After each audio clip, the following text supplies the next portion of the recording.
Kim qabristonlar yonidan o'tib qabr ahliga duo qilmasa, mashhur tobiinlardan Xotimul Asom rahimahulloh aytganlar: "Man marra bil maqabiri falam yatafakkar li nafsihi wa lam yad'u lahum faqad khana nafsahu wa khanahum."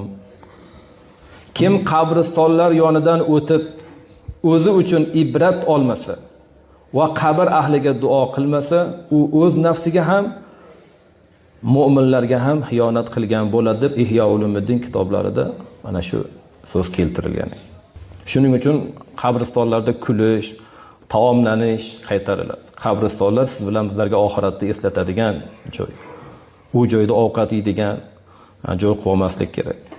Qabristonlarda ba'zi bir holatlarda dafnlarga boramiz, kulib, gaplashib, askalar aytib o'tiradiganlar borda. U joy tafakkur qiladigan joy, oxiratni eslatadigan joy.